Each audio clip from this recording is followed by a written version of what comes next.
How to check your password saved in Google Chrome. Hello everyone, my name is Smile and in this video I'm going to show you how you can check your password saved in Google Chrome.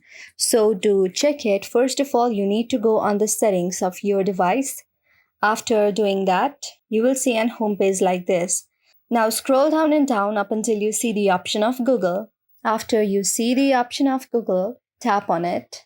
Now tap on Manage your Google account. Now it will take you to the Google account that you have just tapped. Tap on the right side and now you need to tap on Security option right here.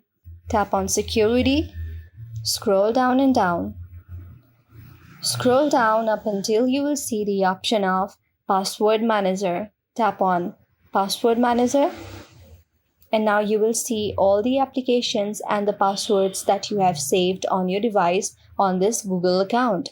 So you can check the password of anything that you have saved on your Google account. I hope this helps you. If this helped, then please do hit the thumbs up and subscribe button and also comment on the comment section below. Thank you for watching.